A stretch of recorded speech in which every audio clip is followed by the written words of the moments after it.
Yeah, well, Deep Silver Dambuster Studios took the project on in 2018. We could see lots of potential with the product. We loved the setting of Los Angeles, loads of potential for character, both in location, the iconic postcard LA, but also the NPCs and the characters. But when it came to what we thought was the absolute essence of Dead Island, and that was the zombie combat, we wanted to, move it forward, and make it ready for Gen 9. So we started from scratch, and the first thing we did was we built our Flesh engine, fully locational evisceration simulator for humanoids. Took a bit of working that acronym out, but we're quite proud of it.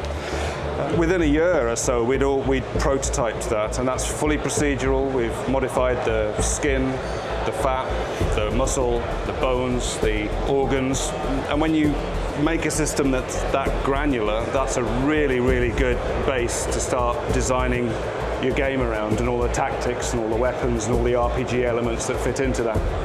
Yeah, and I think it was such a big part of building our combat and talking about how procedural it is.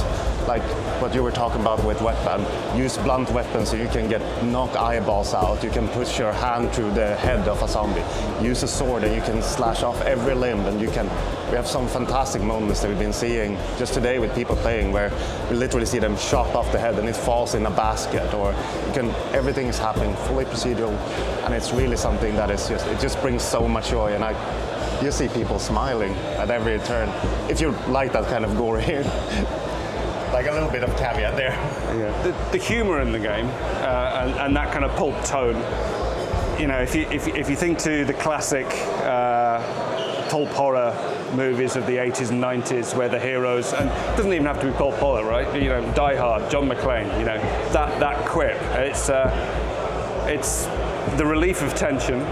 It's also a great way for humans deal with horror in certain ways, and heroes particularly. Joke about how little, how unafraid they are, or whatever, kind of. But that humorous element to it also allows us to be really serious when we need to be, right? So there are dark elements in the game. There are serious moments when the player characters actually do care for people. We were quite careful not to get drawn into a Whedonistic world, as it were, and our sincere moments are sincere. It's like I was saying earlier, when something really matters, then the characters react to that, right? They're not palming off the emotions when it matters, and that means you do get the audience's attention.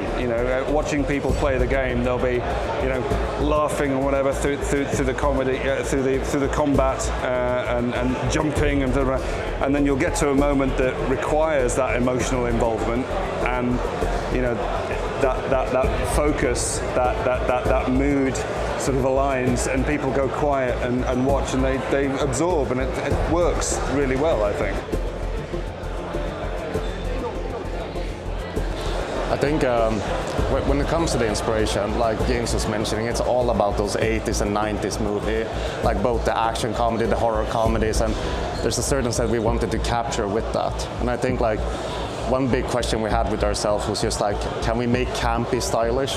And that was something I really wanted to explore. And you can see that, like you were mentioning in the carnival, there's this point there you step up and everything is kind of taken through a Hollywood filter. It is real LA locations, but it's just been taken to more like a fantastical Hollywood kind of sense of it. And that's really something we wanted to achieve with this. Let's everything be a little bit over the top. Let everything be a bit stylish, and just push everything, to do a Spinal Tap reference, can you tune it to 11, but still keeping it realistic. And it's also really important that we're based in reality, right? It's for horror to work. If you're in a hyper-real environment where everything's insane and fantastical and whatever, you don't feel as if the horror is invading something that is personal to you and that you would normally regard as safe, if you see what I mean. And that's where classic horror works. It's always in the bedroom where they come to get you, right? And I think we also go through loops in pop culture, because we just gone, what you were mentioning earlier, we just gone through that phase of like the dark mirror held up to man, that is the zombie. And I think we're heading, and I'm hoping we're trailblazing that way. We're trying to make zombies fun again. It is that Romero, it's back to basics. And I think for us, the flesh system actually helps us bring back them to be more monstrous again.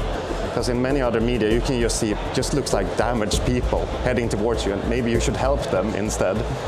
But in this case, you can actually, you spill out their guts, you expose their brain, and they're still coming after you and trying to eat you. And that just helps them become monsters. I think in some ways, our engine actually just made it like, hey, now we can tell a true zombie feel. And it's that empowerment, right? You know, it's our heroes are empowered symbols of hope, really.